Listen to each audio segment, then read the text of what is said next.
Oi, boa tarde, né? Boa tarde a todos.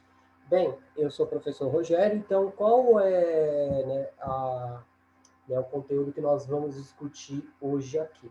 Bem, então, durante o período da história do Brasil, né? Então, nos últimos vídeos a gente vem falando sobre o período regencial, e o período regencial, como eu já deixei ali dentro do vídeo da primeira aula, falando sobre os conflitos, né, que alguns governantes vão enfrentar durante o período regencial. Então, hoje eu vou falar de três movimentos regenciais bem importantes, mas eles são mais centralizados na parte rural ou, né, no norte do país. Então, no caso, nós vamos falar um pouquinho aqui da cabanagem, nós vamos falar um pouquinho aqui da balaiada e nós vamos falar um pouquinho aqui da sabinada, né? Então, no caso, nós vamos falar desses movimentos aí e esses movimentos tão expressivos na história da humanidade, assim, do Brasil, né? Levando em consideração isso.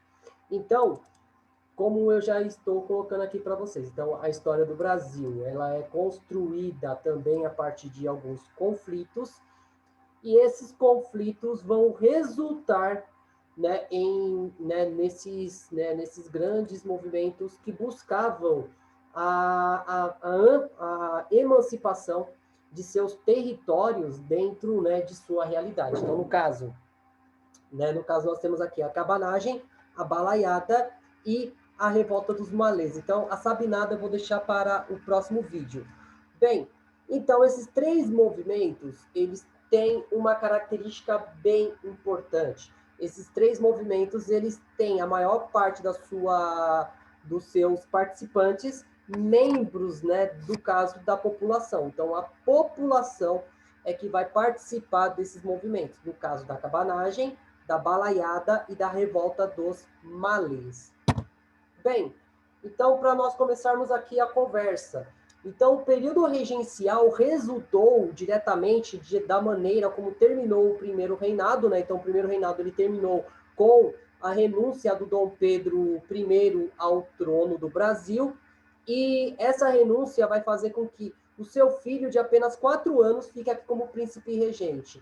Então, nesse caso, né, houve, né, uma organização autoritária, né, dentro desse conceito. Então, para os liberais brasileiros, o Dom Pedro I, ele tinha medidas muito autoritárias, né, então, dentro dessa realidade, e com isso, né, como os brasileiros, eles eram, de uma certa forma ou de outra, eles não eram, né, de uma certa forma, beneficiados, né, eles não tinham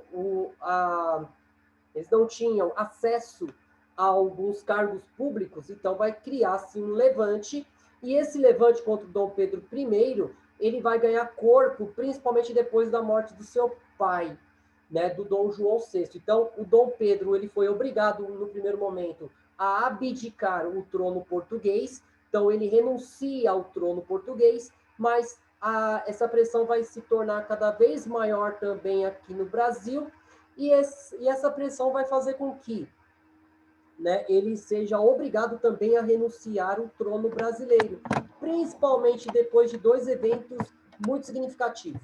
No caso, a Noite das Garrafadas e a perda da Cisplatina para, né, a Cisplatina ela se emancipou do território brasileiro, dando origem ao Uruguai. Então, Dom Pedro I, ele abdica ao trono e fica seu filho aqui, o Dom Pedro II, com apenas, né, 4 anos, e ele tinha que completar 18 anos para chegar ao trono. Então, teoricamente, o período regencial deveria durar 14 anos, mas nós vamos ver que vai durar apenas 10 anos.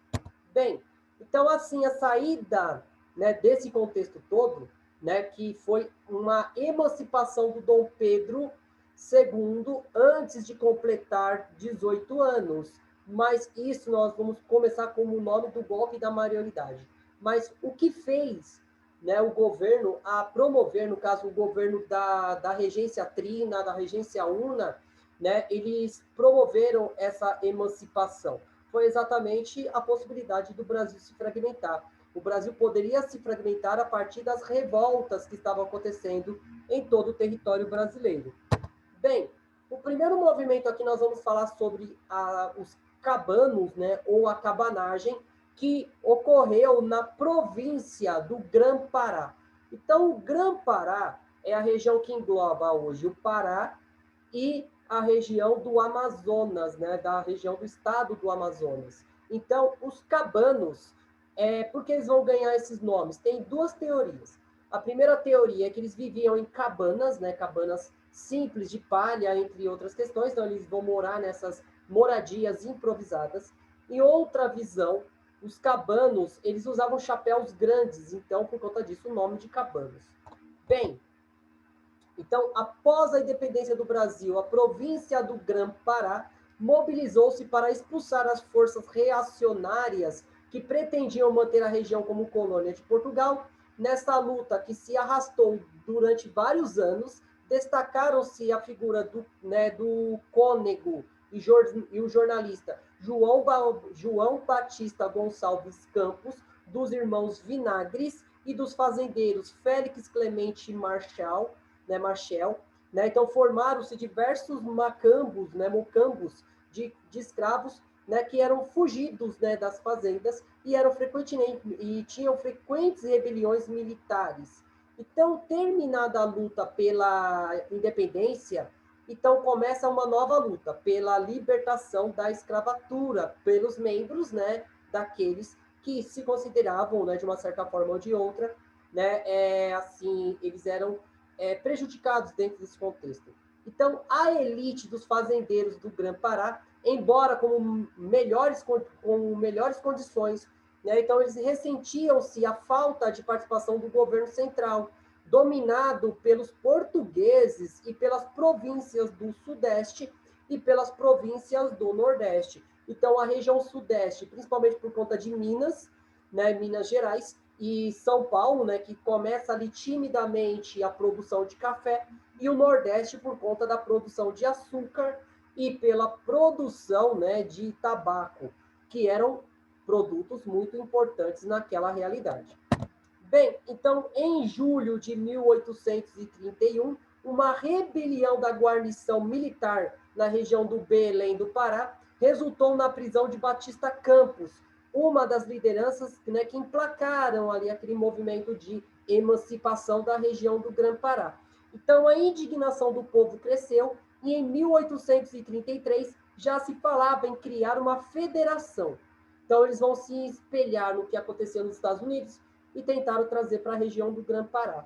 Então, o presidente da província, o Bernardo Lobo de Souza, desencadeou uma política repressora na tentativa de conter os inconformados. Então, durante o clímax, foi atingido em 1834, quando Batista Campos publicou uma carta do bispo de Belém do Pará, no caso, o Romualdo de Souza Coelho, criticando, né, alguns políticos da província. Então, por não ter sido autorizado pelo governo da província, o cônego foi perseguido e refugiou-se em uma fazenda de seus amigos, no caso do Clemente Marcher, né, no caso, né, reunindo com os irmãos Vinagre, no caso, o Manuel e o Francisco Pedro e Antônio Vinagre.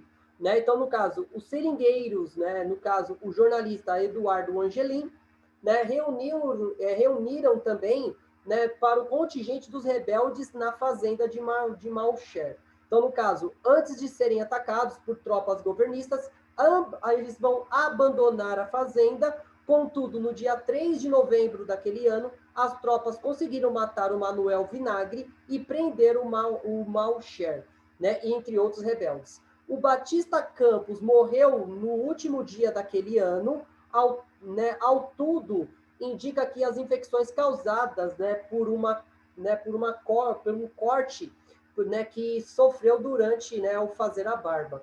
Né? Então, no caso, o Batista Campos, a causa da morte dele fica meio nebulosa, né? Mas dizem, né, os médicos que ele, né, morreu por conta de uma infecção, por conta que ele se cortou, né, durante fazer a barba.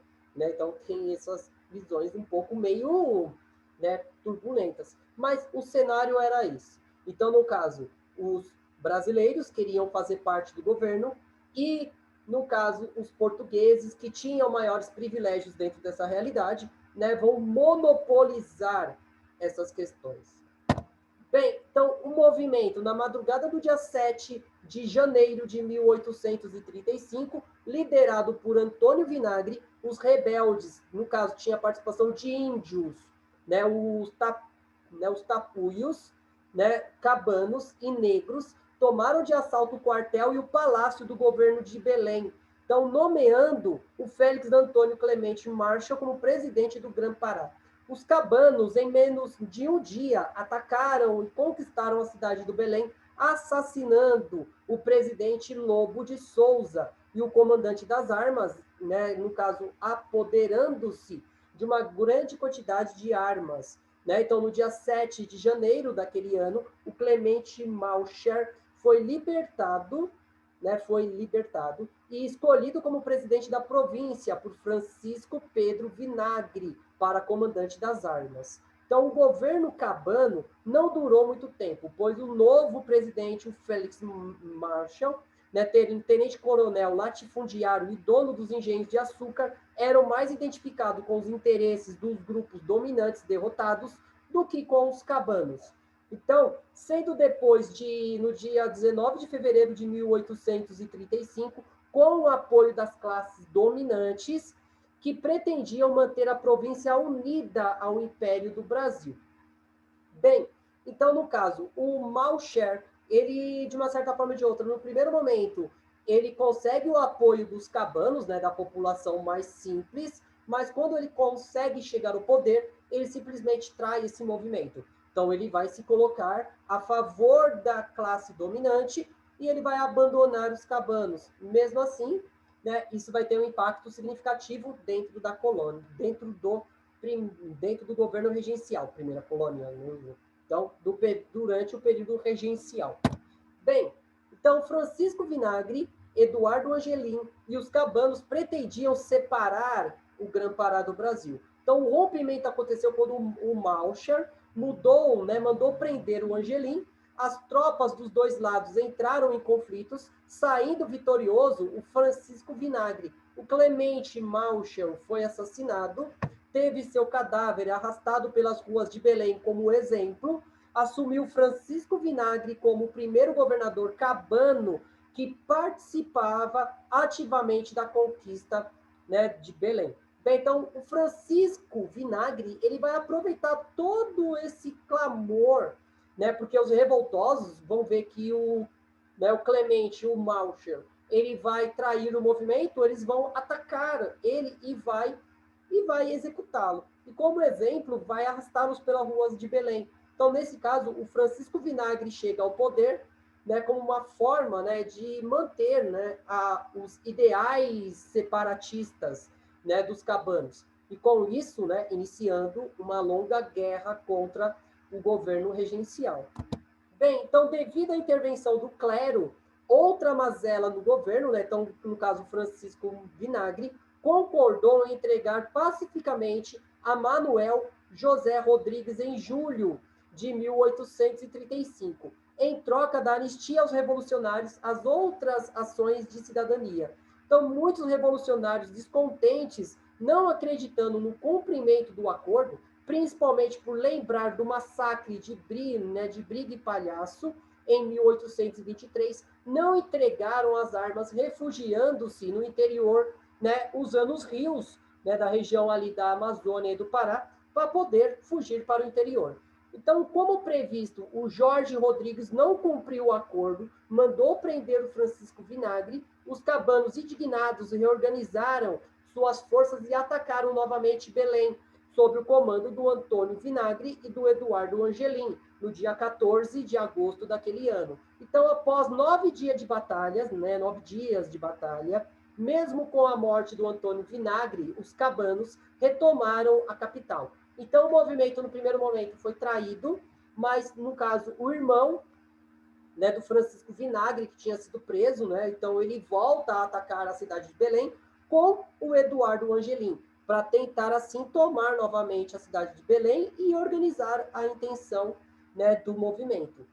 Bem, então, o Eduardo Angelim, ele assumiu a presidência durante 10 meses, a elite civil né, atemorizada, né, aterrorizada com aquilo que estava acontecendo.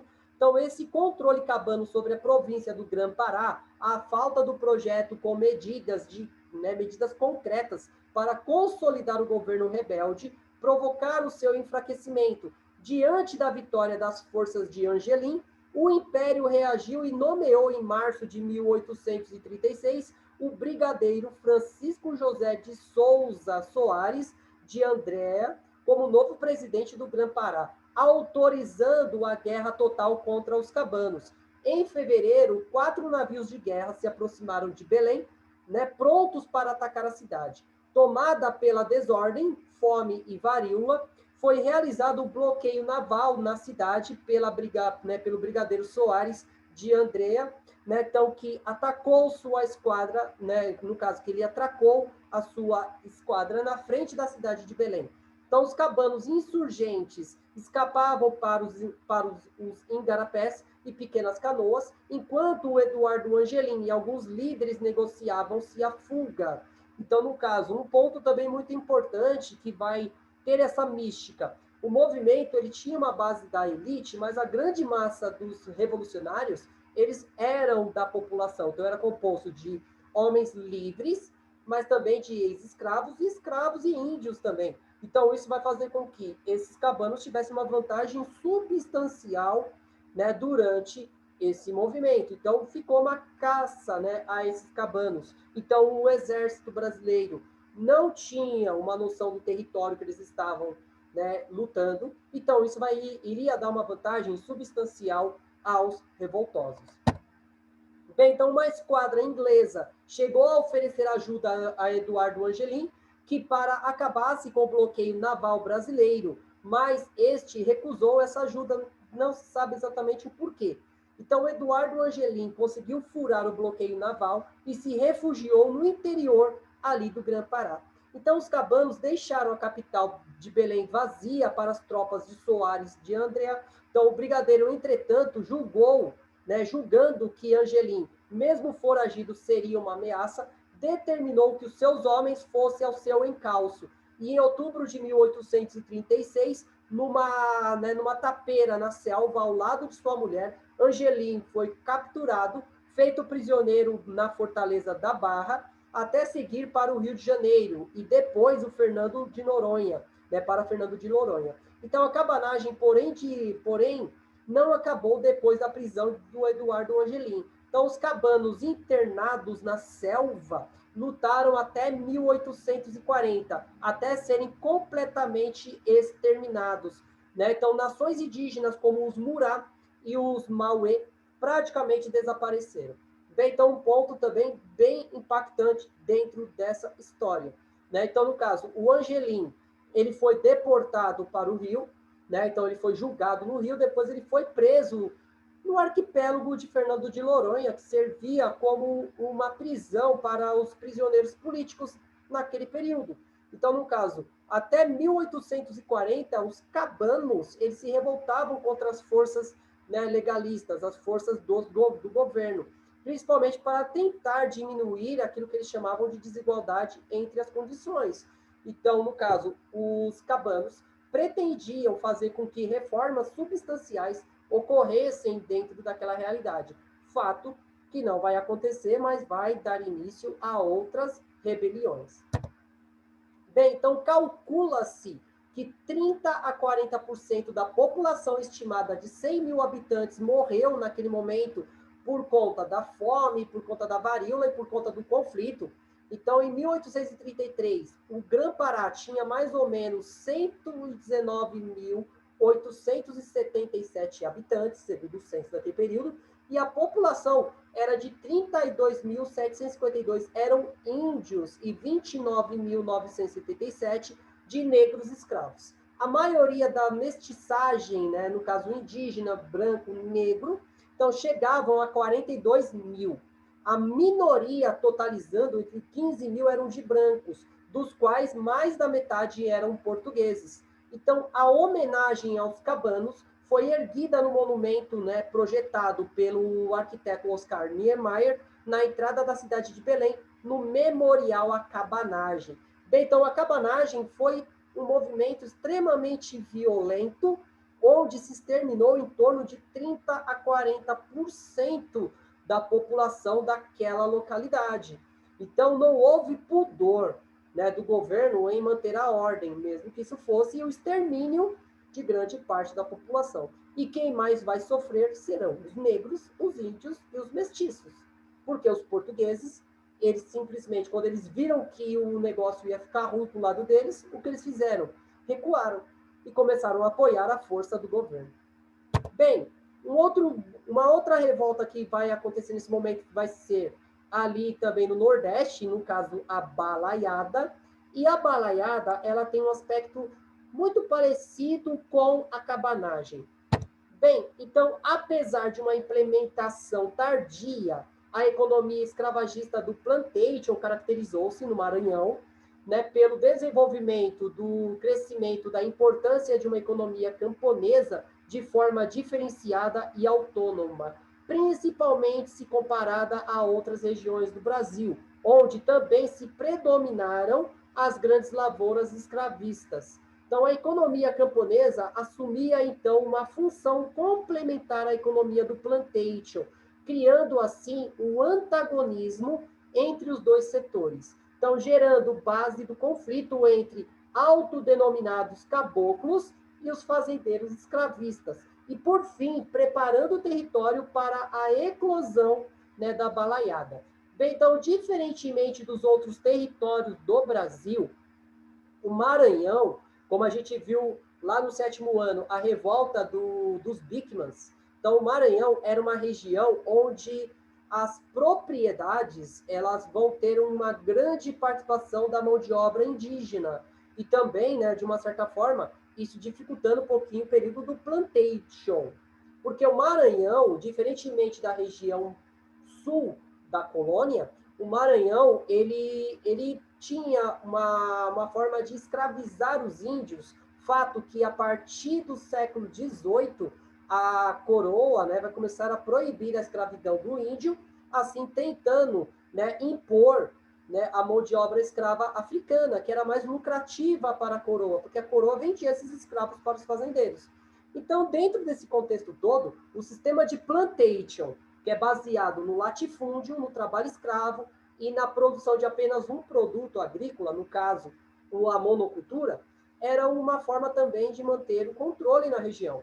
Então, durante todo esse conflito, essa troca né, de organização, então vai fazer com que, né, dê a base, né, para esse conflito. Então, os Beckmans foi um exemplo e depois a balaiada. Bem, então, o Maranhão era regido por dois partidos, no caso os liberais, chamados de bem-tivis, né? Então, por causa de seu jornal chamado Bem-TV, que homenageia o pássaro, né, que é um símbolo do Brasil. E os conservadores, que eram chamados de cabanos, para analogia, né, com os cabanos do Pará, de Pernambuco e de Alagoas. Então, a articulação defasada entre o sertão maranhense e o litoral criou uma separação de antagonismo e, consequentemente, importante para a revolta e acentuando os conflitos entre as camadas sociais no sertão e o poder provincial. Bem, então, no caso, um fato que também é muito importante, que prevalece até os dias de hoje. O litoral ele tem uma posição política e econômica muito mais vantajosa em comparação àqueles que moram no interior. Então, isso é um ponto decisivo dentro dessa realidade também.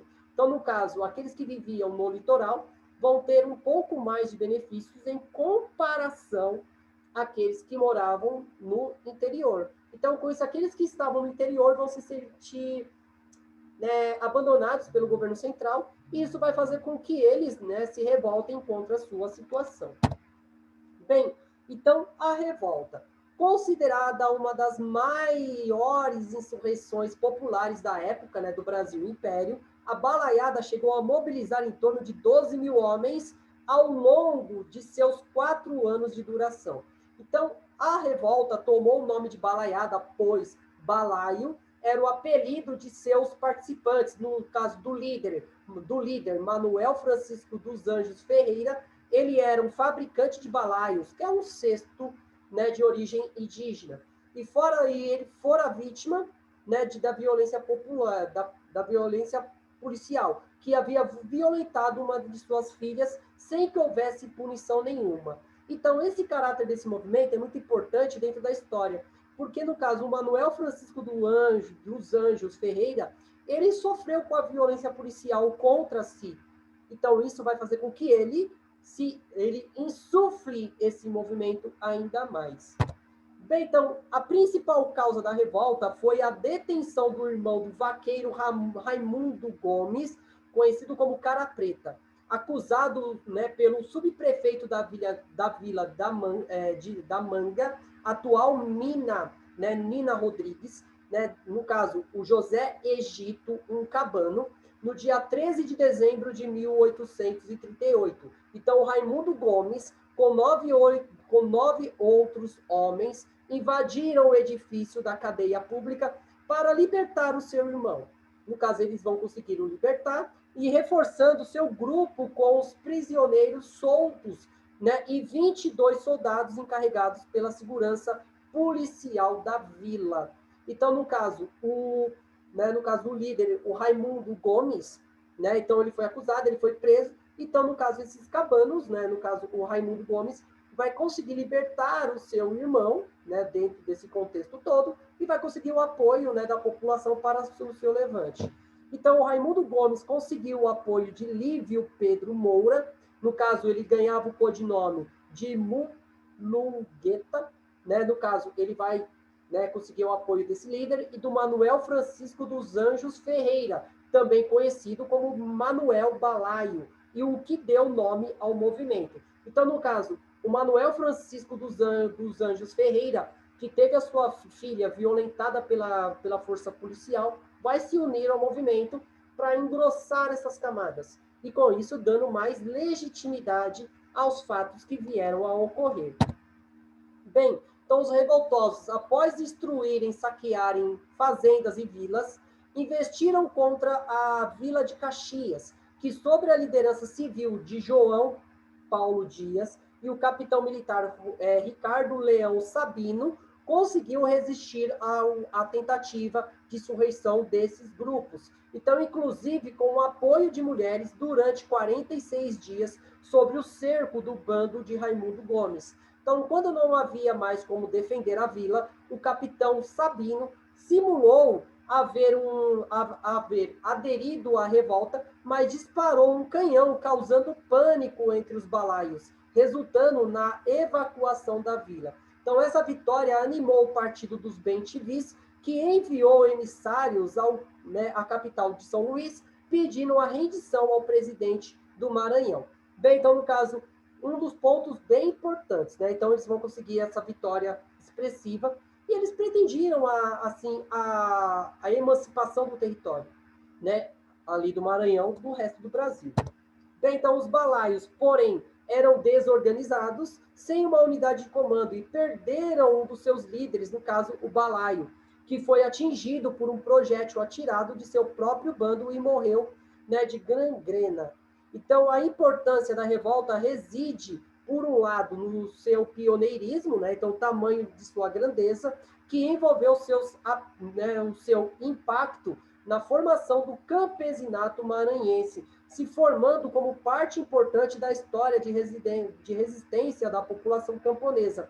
Por um outro lado, a balaiada, como diversas outras revoltas da época da regência, teve seu caráter multiclassista, contando com uma liderança popular desde o princípio, unindo fazendeiros, vaqueiros e escravos, compondo um exemplo atípico, né, de liderança, atípico de liderança.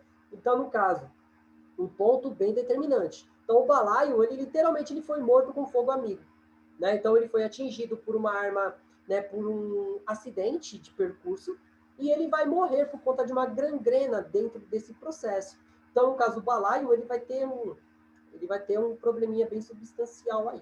Bem, então, dentro desse contexto, também, um ponto bem importante de nós ressaltarmos aí a nossa história, é que esse movimento, ele não vai conseguir, ele vai ser um pioneiro, mas por conta dessa desordem de comando, ele não vai conseguir o seu resultado desejado, mas vai abrir as portas para outros levantes. Bem, então a repressão. A região da Baía do Baixo Sertão, onde estava localizada a cidade de Caxias, também foi atingida pela balaiada, sendo de Caxias através do rio do Itapecuru. Né? No caso, os rebeldes atingiram o Baixo, né, Munim, ocupando a vila de Icatu, né, na Baía de São José, em frente à ilha de São Luís, então criando assim uma grande ameaça ao governo federal, ao governo da capital, no caso de São Luís, né, ali da capital de Belém. Então, para combater a situação, a regência enviou ao Maranhão para presidente e comandante das armas da província, o coronel Luiz Alves de Lima e Silva, que tinha experiência militar por ter lutado na Guerra de Independência e na Guerra da Cisplatina, em 1825 a 1828. Ele recebeu o comando de tropas, né, de todas as tropas, né, no caso, em operação no Maranhão, Piauí e Ceará, e assumiu o comando no dia 7 de setembro, de fevereiro de 1840. Então, nesse caso aí, o Luiz Alves, ele vai ter o poder soberano dentro dessa realidade, e ele vai usá-lo para conter esse movimento. Bem, então, o Lima e Silva criou a divisão pacificadora, que não era tão pacificadora assim, então dividida em 3 colunas, né, comandada pelo Sérgio de Oliveira, que ocupou a comarca de Caxias e de Pasto Bons, né, no caso do João Tomás Henrique, que atacou em Vargem Grande e Brejo, e Souza Pinto Magalhães, que ocupou a vila de Icatu, né, às margens do rio Mearim. Então, no caso, eles vão organizar essas 3 frentes para poder totalmente dizimar o movimento. Então, a estratégia dos revoltosos eram guerrilhas rurais, né? Então, pequenos grupos que atacavam com emboscadas, né? Com armadilhas contra as forças do governo, e com isso, né, atacando só os pontos fracos da defesa das forças governistas. Então, a resposta estratégica foi manter suficientemente as guarnições, todas as vilas, né, das cidades importantes, para os revoltosos não conseguirem, né, entrar. Então, desde os pontos fixos, né, então Lima e Silva combateu a balaiada, usando muitas vezes o cerco contra os grupos de rebeldes. Então, as forças nacionalistas, eles vão estacionar na frente das cidades e vão cercar a cidade para que nem nada entrasse e nada saísse. Então, isso ia sufocando ali e principalmente também usando de canhões para minar as resistências. Bem, então, os balaios ainda tiveram o apoio de 3.000 escravos que fugiram das fazendas e se aquilombaram depois e ficaram sob a liderança do negro Cosme Bento das Chagas. Então, no dia 23 de agosto de 1840, quando foi proclamada a maioridade do imperador Dom Pedro II, Lima e Silva anunciou aos maranhenses que a extinção da Guerra Civil. Então, Lima e Silva receberia mais tarde o título de Barão de Caxias por essa campanha. Bem, então, no caso, né, o Lima e Silva, ele vai ter um ponto bem importante dentro dessa realidade.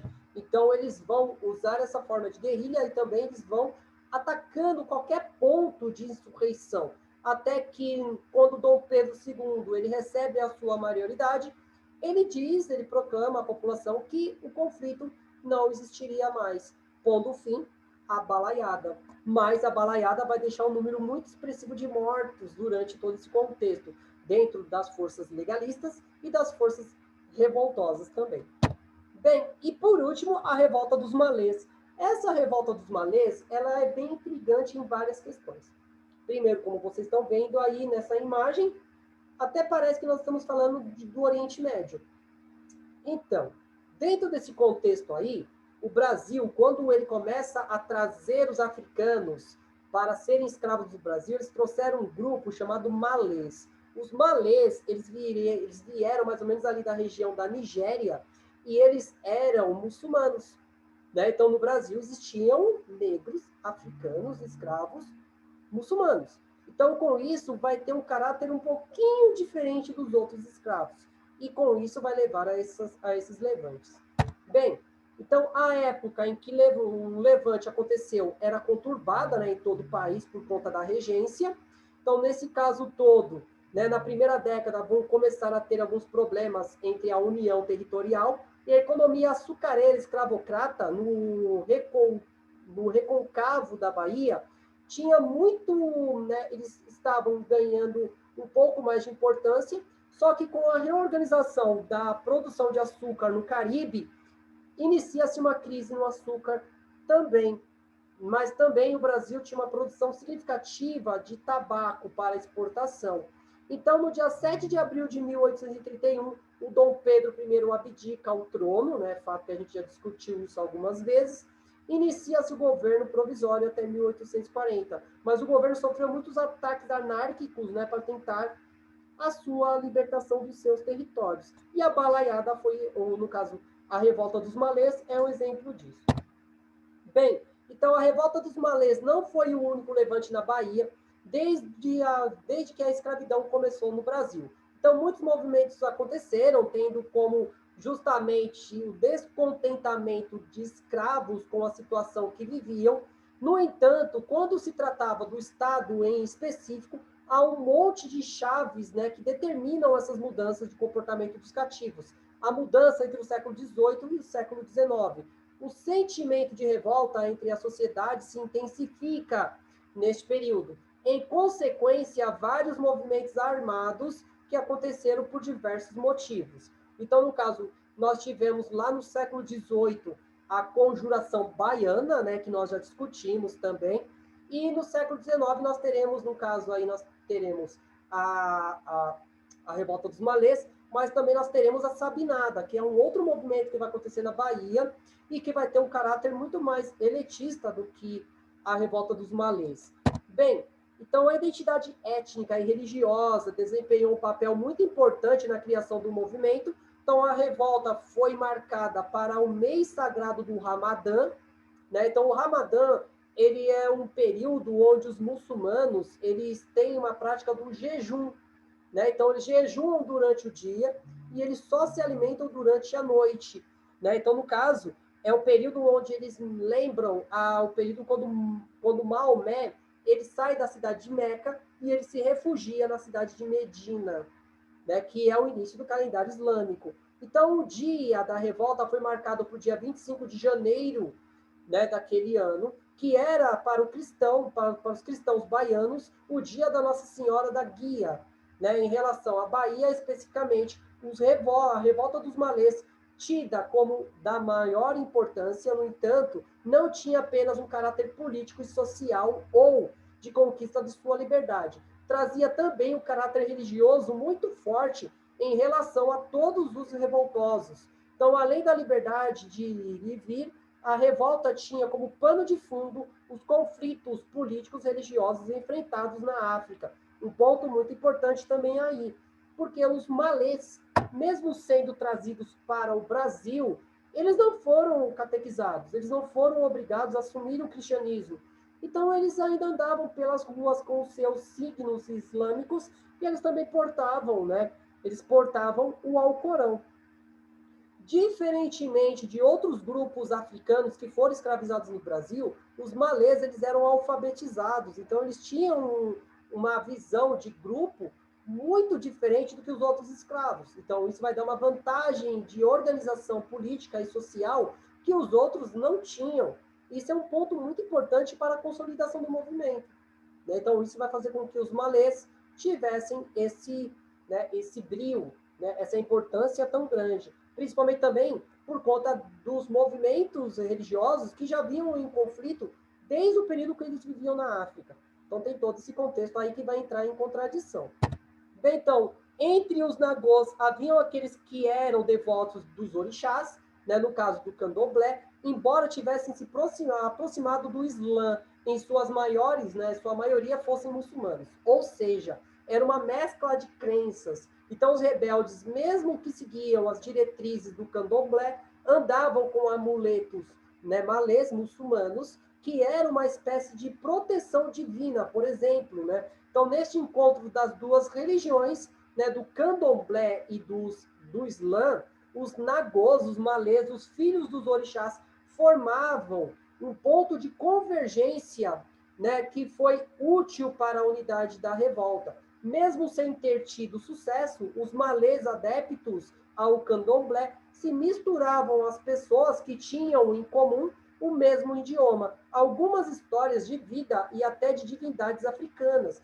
Então, no caso, a Bahia de Todos os Santos também é de todos os deuses, de uma certa forma ou de outra, porque dentro da sociedade de Salvador, da Bahia, existiam núcleos étnicos cristãos, grupos étnicos do candomblé e também grupos étnicos, né, do, assim, muçulmano. Então, e isso vai fazer com que o movimento tenha uma massificação e tenha uma aceitação muito grande entre as pessoas. Bem, então, os nagôs que viviam em Salvador e participaram da revolta eram, em sua maioria, da região sudeste da Nigéria e da parte leste de Benin. Então, eles viviam em diversos reinos, no caso do reino Oyo, né, do reino Queto, do reino Eba e do Iaba, entre outros reinos islâmicos na África. Então, dentro desses territórios que consideravam os dois países. Então, durante anos, os Oyos dominavam outros reinos. No entanto, na década de 1830, uma série de guerras começou, né, no caso, começou instituindo uma reintegração dessa federação que incluía várias dessas monarquias. Então, essas lutas, né, e desentendimento entre os impérios e suas lideranças transformaram milhares de pessoas que viviam na região, né, em prisioneiros e que eram vendidos para ser escravizados no Brasil e também em outras regiões do mundo. Mas a maior parte deles vieram para a Bahia, principalmente para a cidade de Salvador. Então, um ponto histórico muito importante.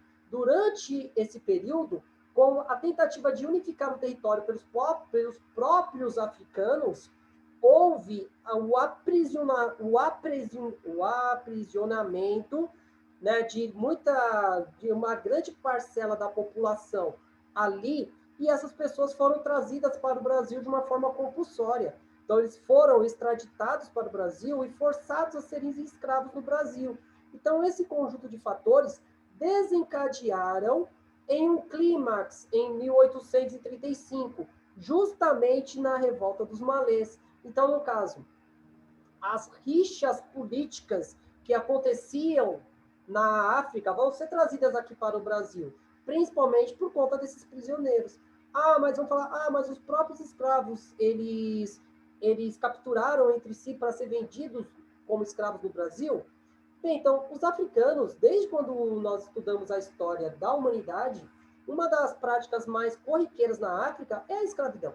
Mas a escravidão, os líderes que tinham mais privilégios, eles vão continuar com os seus privilégios. Aqueles que eram dominados eram trazidos para o Brasil. E essas pessoas, elas pastaram, elas sofreram por conta de várias questões, mas isso não faz com que, né, a escravidão fosse um movimento tão bonitinho como algumas pessoas pregam, né, a questão da democracia racial, entre outros aspectos. Bem, então, nesse caso, em 1835, essa coxa de retalhos, elas vão criar o clímax da revolução, da revolta contra o governo ali dentro. Bem, então, as consequências sociais. Então, o Levante teve grande ressonância na década de 1830, quando Salvador contava com cerca de 65.500 habitantes, dos quais 40% eram escravos. Na época, os negros, mestiços e afrodescendentes representavam 78% da população, enquanto os brancos não passavam de 22% dessa população.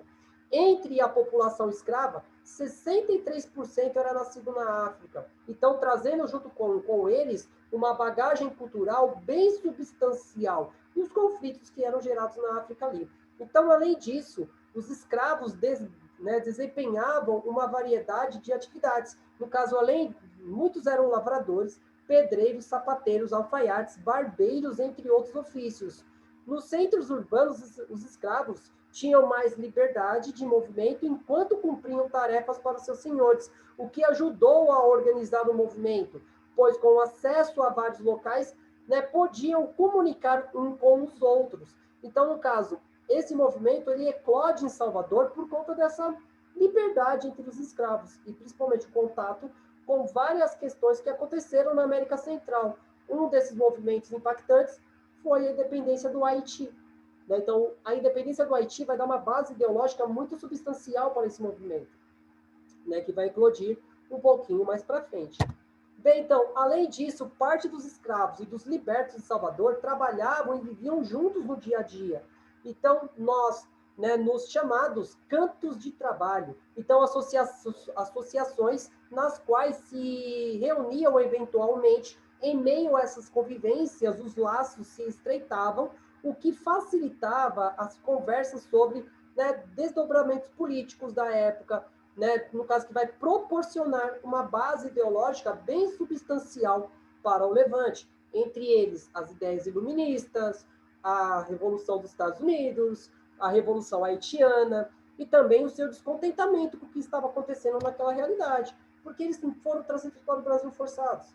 Então, isso é um ponto também muito importante. Isso vai dar o caráter para a Revolução. Bem, então, o Levante em si. Então, os rebeldes, né, foram para a batalha vestidos com abadás brancos, tipicamente muçulmanos, além de amuletos de malês no pescoço e nos bolsos. Alguns deles tinham rezas e passagens do Alcorão. Os amuletos eram feitos por artesãos muçulmanos que viviam aqui no Brasil, em sua maioria líder do Levante. Era uma forma de abençoar aqueles que iam para a luta em busca da sua vitória. Além disso, eles usavam, né, colares de búzios e corais e miçangas e anéis brancos. Então, no caso, eles vão literalmente se levantar usando elementos da sua cultura como uma marca significativa para isso.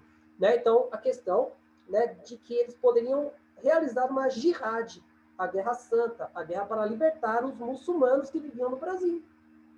Então, esse é um ponto importante. Bem, então a revolta estava planejada para acontecer logo pela manhã, no dia 25, né, de janeiro daquele ano. Então, hora que a maioria da população ia para a igreja do Nosso Senhor do Bonfim, deixando o centro da cidade vazia. A ideia era começar quando os escravos saíssem para buscar água das fontes públicas, ficando mais fáceis para reunir parte dos envolvidos. Então, após o início da revolta, surgiram incêndios em diversos pontos da cidade para distrair as atenções dos policiais. Então, o plano era partir do centro da cidade de Salvador, seguir para a Vitória e depois a Conceição da Praia, né? No caso também Tabuão e Pilar, e terminar em Bonfim. Em cada local havia um grupo de rebeldes prontos para se unir a outros grupos que vinham do centro. Então, esse movimento ele estava muito bem orquestrado. Então, eles vão começar a promover ataques nas periferias da cidade, afastadas uma da outra, para desmobilizar as forças públicas. E isso, né, vai dar um caráter bem significativo para esse movimento. E esse movimento teria início na igreja que eu coloquei aí do lado. No caso, a igreja de Nosso Senhor do Bonfim, que é um dos marcos da Bahia. Bem, então, no entanto, a revolta não ocorreu como planejado. Na tarde do dia anterior à batalha, surgem rumores de que escravos iriam realizar uma revolta. Um dos poucos mais tarde, né, ainda no dia 24, às 10 horas da noite, o prefeito de Salvador, Francisco de Souza Martins, recebeu uma denúncia anônima sobre a revolta e enviou o então chefe de polícia, Francisco Gonçalves, dizendo para fazer, né, rondas, né, em todos os distritos das cidades, com patrulhas dobradas. Então, a ordem era debater qualquer conflito, né, qualquer habitante suspeitos ou de posse de armas. Então, às 11 horas, em alguns minutos, Martins enviou outro aviso, mas agora direcionado aos juízes de paz da cidade. Então, em algum momento, alguém denunciou um movimento. Né? Então, o movimento que estava muito bem orquestrado vai ter que ser adiantado por conta dessas denúncias. Bem, então, o episódio principal da revolta aconteceu quando os oficiais chegaram na região da ladeira da praça, onde um dos grupos dos rebeldes estavam reunidos. Cerca de 60 homens improvisaram um ataque após desenrolar uma batalha. Né? Os rebeldes seguiram para a Câmara Municipal, onde queriam libertar um dos líderes do Malê, no caso, o Pacífico Licutan. né, que se encontrava preso no subsolo do edifício. Então, o Licutã seria, né, leiloado para saldar uma dívida do seu senhor, porém, o ataque para resgatá-lo não deu certo e o grupo rebelde foi suprimido, né, foi surpreendido pelas forças, né, governamentais. Outro fator que deve ser levado em consideração é que o levante era parte de uma tentativa política de tomar o governo da região de Salvador. Então, os malês queriam derrubar a estrutura política, né, estabelecer uma república, né, no seu lugar. Acreditavam merecer melhores condições, né, de vida que eles não tinham. Então, os malês, eles queriam o que toda pessoa quer. Eles queriam ter melhores qualidades de vida, melhores condições de vida. Fato que eram negados a eles, mesmo eles sendo, né, eles tendo todo esse critério. E como eles tinham uma noção de grupo, de pertencimento, fez com que eles se levantassem contra o governo. Bem, então a cidade virou um caos, com várias batalhas em diferentes pontos, mas a última delas aconteceu quando os rebeldes se se desprepararam, né, para o quartel da cavalaria na região da Água de Meninos, né, e esse momento, né, foi o final da revolta, quando os malês são derrotados. Então, os rebeldes foram vencidos e levados a julgamento. Então, a revolta acabou em menos de 24 horas, devido às ações das forças policiais, e a repressão foi brutal. Os rebeldes que sobreviveram foram diversos tipos de penas, então que foram variadas. Entre elas, a deportação forçada para a África, para libertos que estavam presos como suspeitos, mas a polícia não tinha prova concreta para sua participação. Então, foi 16 condenados à morte, embora apenas 4 tenham sido, né, de uma certa forma ou de outra, executados, pelo pelotão de fuzilamento do Campo da Pólvora, no dia 14 de maio de 1835. Bem, então, esse movimento, mesmo muito bem organizado, por conta do seu levante, da sua descoberta, foi obrigado a antecipar alguns movimentos, e com isso, né, vai levar ao seu fracasso. Bem, além disso, alguns rebeldes foram condenados a penas de açoite, né, que poderiam ser de 300 a 1.200 chicotadas, né, o que não eram dadas de uma só vez, só para que os condenados não morressem rapidamente. Então, essas penas elas eram fragmentadas. Então, o líder do maleiro, o Pacífico, no caso o Licutã, né, foi condenado a 1.200 chibatadas. Então, quando o levante chegou ao fim, 7 líderes identificados, pelo menos 5 eram nagôs, os escravos, né?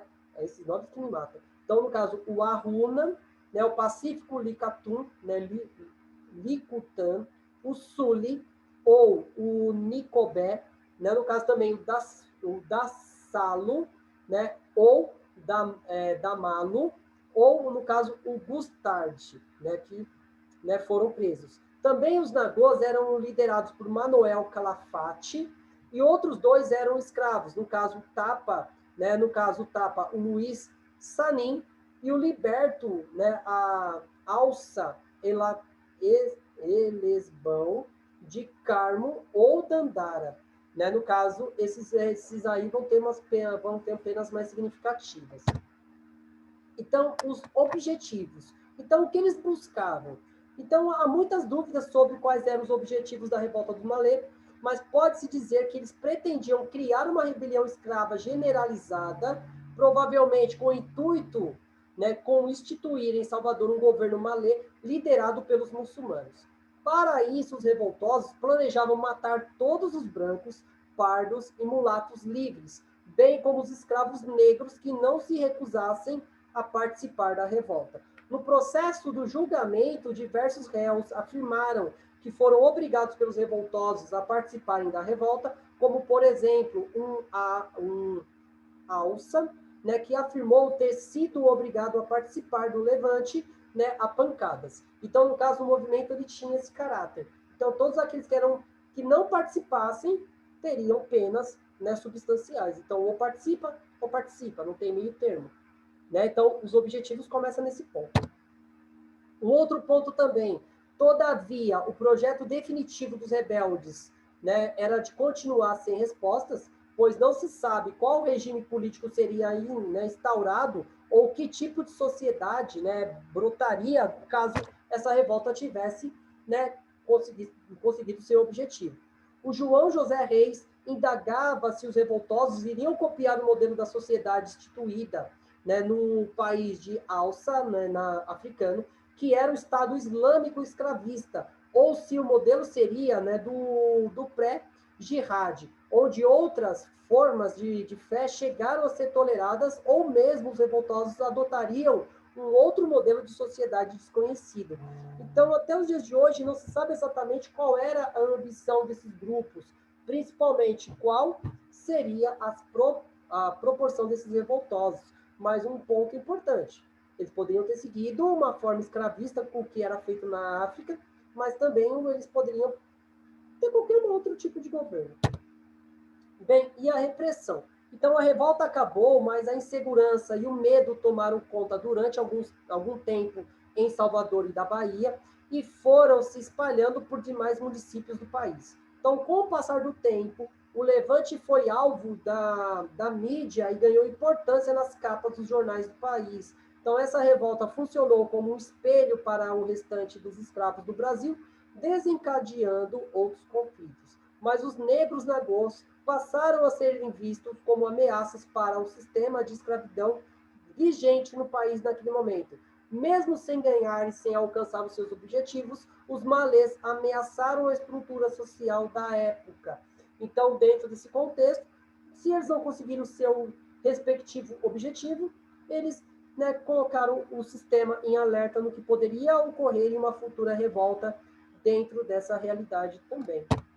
Bem, então, em decorrência disso, após 1835, a revolta dos malês, no início do ano, as condições de vida para os negros africanos pioraram substancialmente. Então, eles foram responsabilizados pelo levante e se tornaram uma espécie de inimigos da população do bem-estar social. Então, esse sentimento ou consenso gerou um ambiente anti-africano que se desencadeou leis que tinham como objetivo controlar a punição, né, e punir os africanos de qualquer forma de delito. Então, no entanto, a sociedade começa a viver um paradoxo, considerando que os negros africanos passam a ser vistos como uma ameaça após a revolta, mas ainda assim tinham importância econômica devido à força de trabalho e ao comércio dos setores de diversos administrados, né, pelos próprios escravos libertos. Então, mesmo que os africanos eles tivessem, né, uma visão um pouquinho diferente dentro dessa realidade, não haveria como, né, que esses escravos fossem, de uma certa forma ou de outra, subestimados. Então, como a maior parte da população era escrava, então, mesmo que eles fossem perseguidos, o governo tinha, de uma certa forma ou de outra, adotar algumas questões que continuassem o seu trabalho. E, com isso, né, formando a nossa sociedade. Bem, então, outro desdobramento foi religioso. Muitos negros africanos se sentiram obrigados a aderirem ao catolicismo para não serem julgados ou sofrerem algum tipo de pena, né, e sobre as autoridades que por serem muçulmanos. Então, para seguir em frente com a vida cotidiana, era necessário deixar para trás as ligações com a África e as suas religiões que eles tinham lá. Então, as elites da época da Bahia acreditavam que as medidas mais drásticas em relação aos negros africanos eram cruciais para evitar futuras revoltas. Então, os africanos não tinham escolha. Quem se opusesse a essas regras seriam punidos pela autoridade e julgados pela população, como se ainda fizessem parte dos rebeldes levantes. Então, graças a esse hábito, né, de escrita dos malês, o episódio histórico tem documentos, né, que registraram as suas ideias, planos e sentimentos dos rebeldes. Sua maioria eram árabes. Bem, então, dentro dessa realidade aí, também um ponto bem substancial. Mesmo com tudo isso, ainda escrita, a documentação desse movimento vai permanecer durante muito tempo. E o que isso facilita o nosso trabalho para entender o que aconteceu naquela realidade também. Bem, então essa revoltosa, em específico, ganhou grande importância na história, principalmente por ter sido desdobrado, né, no centro de uma grande cidade, que estava no cenário nacional naquele momento, porque a cidade de Salvador era uma das cidades mais importantes do Brasil. Então, ela era muito maior que São Paulo em comparação naquele momento. Então, no caso, e por ser considerada mais segura para os brancos, né, vai começar a ser, né, essa política de perseguição dos africanos, principalmente na região da Bahia. Além disso, o planejamento ao ataque, a repercussão e as questões religiosas deram ainda mais destaque para o Levante. Né? Então, isso vai ter um critério importante, que o Brasil, naquele momento, ele vai começar a enxergar que alguma coisa tinha que ser feita, porque a possibilidade de um outro levante desse tamanho poderia ser algo iminente. Então, as elites que estavam fragmentadas começam a se unir novamente, né, para que isso não ocorresse de novo. Então, outro fato é que, embora a revolta tenha sido feita por africanos muçulmanos, nem todos os negros africanos que eram adeptos do Islã participaram dela. Então, por isso, muitos inocentes foram presos devido apenas ao critério religioso e aos documentos escritos por eles. Então, um ponto muito importante aqui na história do Brasil também é que o Brasil, muitas vezes, né, eles massificam, né, nós massificamos e nós criamos uma visão onde todos são julgados a partir de um aspecto coletivo e não individual. Então, muitos foram mortos por conta disso também. Né? Tanto é que até a década de 30, a capoeira era proibida, o samba era perseguido, entre outras coisas, que só vai começar a ganhar mais uma liberdade relativa, não substancial, a partir dos governos que vão sendo implementados a partir de então. Bem, então, devido ao caráter inevitavelmente religioso, os malês, né, pode ser considerado uma porta de entrada do Brasil para o islamismo. Então, o levante não foi bem sucedido, mas foi importante e ao longo prazo, né, ajudou a enfraquecer o sistema escravocrata presente no país e fortalecer uma visão de que os negros africanos nascidos no Brasil ou descendentes estavam insatisfeitos com a condição de vida que eles tinham. De um jeito ou de outro, a resistência era parte do dia a dia da luta para a conquista da liberdade. A repressão para o levante dos muçulmanos consolida um Estado monárquico, escravocrata e autoritário. Bem, aí é que está o X da questão. Então, o que nós estamos discutindo muito nos dias de hoje é a questão do racismo. Então, o racismo no Brasil ele é estrutural. Então, ele já vem desde o período da formação do Brasil. Então, assim, as necessidades do povo africano nunca foram atendidas, como também não é atendida hoje. Né? Então, muitas das coisas que nós temos uma visão pejorativa ou uma visão, né, de uma certa forma ou de outra, negativa, né, dos africanos, vem por conta disso. Né? Então, a história, a partir de como ela é contada, ela gera julgamentos, né, que não são tão reais assim. Então, o que nós vamos falar, então? As elites se levantam. Né? Então, nós vamos falar a partir do próximo vídeo, o levante da Sabinada e o levante, né, da Revolução Farroupilha, ou a Guerra dos Farrapos, que foram dois movimentos liderados pela elite. Bem, gente, então eu acredito que tenha sido isso.